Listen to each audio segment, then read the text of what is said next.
I used to be so afraid of flying. Every single time that I'd get on a plane, maybe 2 to 3 times a year, I would be so anxious that I'd feel physically ill at takeoff and landing. And then in graduate school for clinical psychology, I started studying dialectical behavior therapy, and I learned the skill opposite action. Opposite action changed my life, including my fear of flying.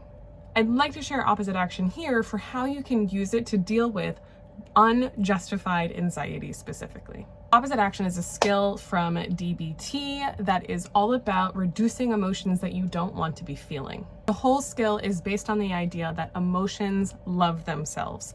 They make you want to do things that keep them around. And opposite action comes in basically interrupting that self-loving cycle. So with anxiety, for example, it often makes you want to worry, think about the worst case scenarios, maybe overanalyze or over-research something. That kind of behavior often makes you more anxious.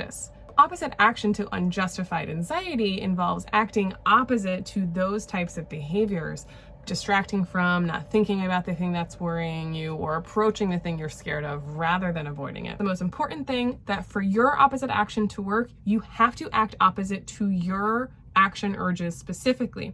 So ask yourself, what does anxiety make me feel like doing? What does anxiety actually make me do?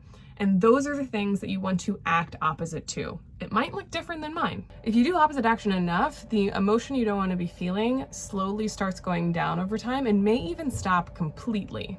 So this is the main skill that I used for my fear of flying. Let's talk about it. In DBT, the first thing you always want to do when you're trying to decide how to respond to any given emotion is check the facts. Is your emotion justified? Does it fit reality? A lot of times, this step of checking the facts is hugely important. Checking the facts involves feeling our feelings, actually getting in touch with them, and self-validating the emotions in the process. A lot of times that in of itself can help reduce the emotion. But then beyond that, checking the facts has us examine our beliefs and possibly challenge or change them. And sometimes that can also reduce our emotions. So when dealing with my fear of flying, I checked the facts on plane safety and discovered that statistically speaking, flying is very safe. Diving into that type of information, learning what turbulence is, how do planes stay in the air, etc., can often help reduce people's fear of flying completely.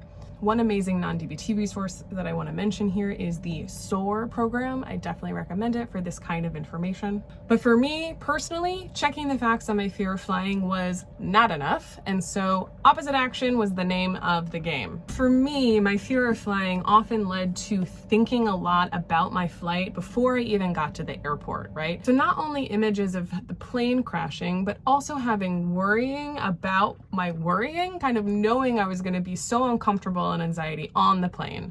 And then on the plane itself, I engage in a lot of anxiety related behaviors as well. I would keep worrying. I would hyper focus on my internal sensations, my tight chest, my shallow breathing, my sweaty palms.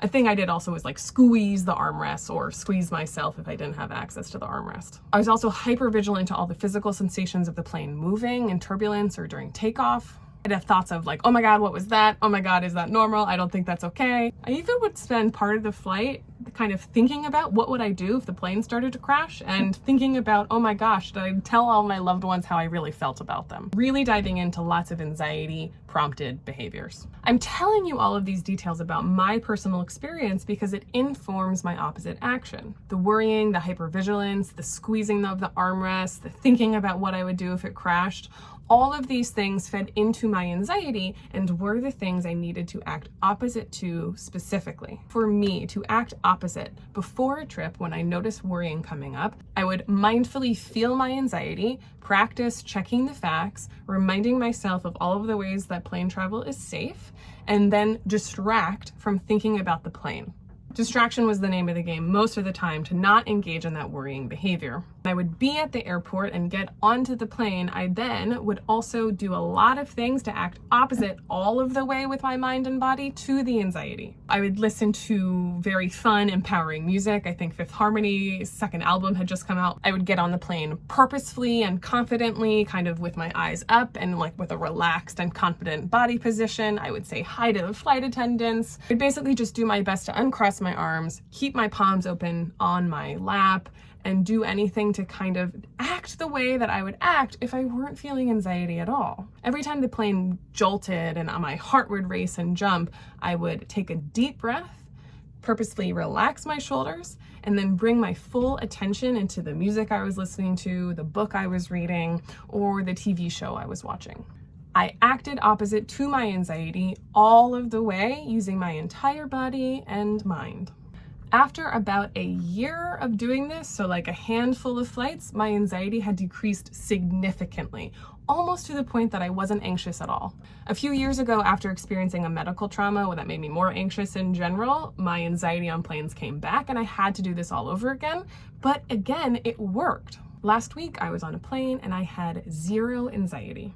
As I said, opposite action can take a fair amount of time, so I encourage you to have lots of self-compassion for yourself as you try to do this.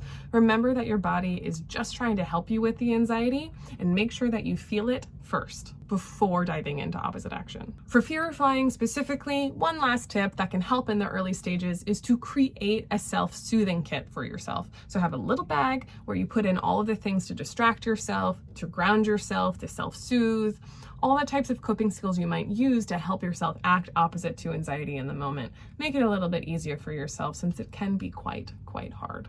Good luck.